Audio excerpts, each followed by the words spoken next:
Hi, welcome to Explorations in Economic History.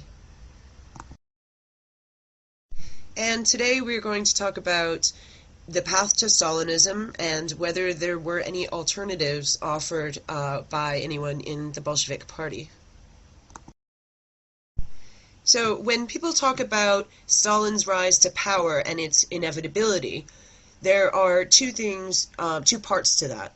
One part is whether it's inevitable that Stalin, as the most vicious character, rising to power is inevitable. And the other question is whether, if the same policies were put into place, even if they were put into place by a docile personality, that essentially the same things would have happened.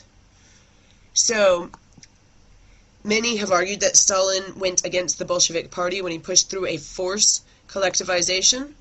And so if Bukharin or Trotsky had succeeded Lenin, then the USSR would have never become Stalinist.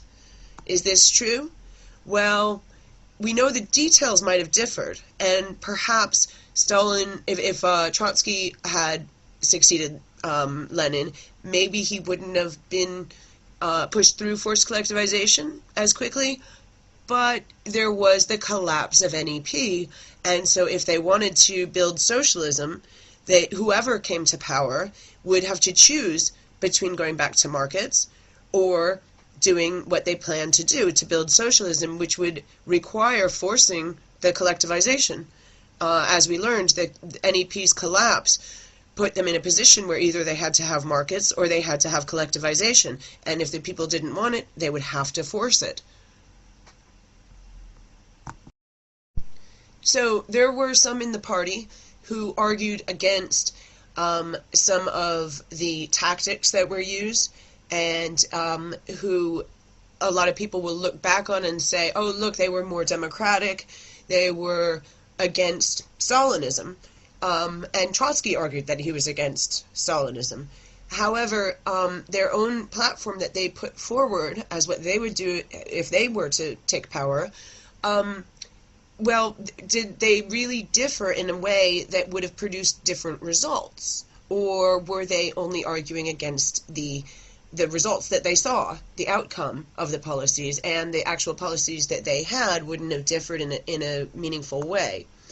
So there's a book called The Russian Communist Left. It's a collection of essays, and the author writes, at every step in its degeneration, the degeneration into Stalinism, voices were raised inside the party in protest. But I wonder whether the policies that were agreed upon between Stalin and the communist left of the party weren't the ones that actually led to those results that they were protesting against. So I wonder whether it isn't 6 of one and half a dozen of the other. Because, actual changes to party policies, changes capable of actually producing massively different results, such as, complete decentralization, or rather any decentralization, because so long as there was planning, which was necessary so long as there was common ownership, and there had to be some kind of a plan for the use of the common ownership, until there was some policy proposal showing how you could have, more decentralization, less bureaucratism, the types of things that they wanted, how you could, until they actually provided a platform, a program explaining how you were going to get different results different from Stalinism, without abandoning all Marxist principles, you can't see that they would be any different. So, they never offered, none of these communist left groups offered any kind of policy proposals that could show how they would achieve different results. Oh, plus, they didn't have any control over the tactics when they weren't in power. So to say that they would never use those tactics we can't really know that that would actually be true once they got into power. So, for example, there were the Democratic Centralists and the Workers' Opposition, and both of them came up a little short in showing how they were going to be more democratic, or how they were even, going to be different, how they were going to oppose any of the actual policies that were producing the results that they despised, supposedly. So, for example, this is from the same book on the Russian communist left. Apparently, they didn't have any proposals for actually introducing greater democracy. The Democratic Centralists were during the war communist period, and they argued that there wasn't enough democracy, there wasn't democracy in the workplace, and so on and so forth, but they didn't actually have any policy proposals for reducing the centralization that was necessary in order to do the best that they could with the supply plan. They didn't explain how they were going to introduce more democracy and retain the same policies that they also agreed upon. So they didn't have any concrete proposals for how to make it better. And similarly, the workers' opposition never challenged the notion that the party should control the state.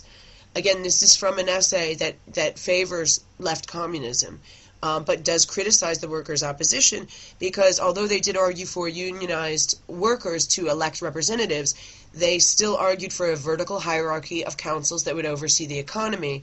And so those workers who were representatives would have to go to this centralized hierarchy of councils, which controlled the economy, controlled the plan, and ultimately would be in charge. There was no way that this would be any different than happened under Stalin, where again you did have some nominal democracy supposedly, but there was a hierarchy, and the hierarchy meant that nobody at the bottom level actually had any say.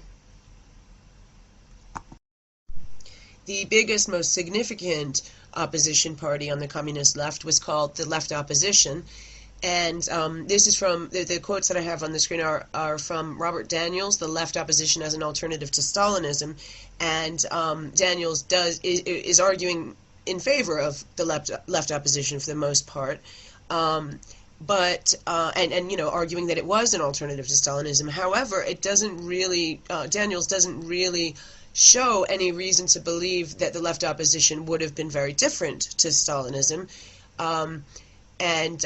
So he says, the article says that the left opposition had an almost mythical faith in the proletariat and its international solidarity. And then it says that they were much less willing than Lenin to resort to methods of command and discipline. However, Trotsky was pretty much the leader of the left opposition for its whole life, and he very quickly resorted to methods of command and discipline when he was in power, and in fact he argued in favor of command and discipline. As we saw in earlier lectures, he argued that they had to use command and discipline, and anyone that was against it was clearly not in favor of the dictatorship of the proletariat, or in bringing communism to Russia. And so Daniels also says that the left opposition were strategically more idealistic and tactically more rash. And that does sound a bit like Trotsky. But in any case, he doesn't say anything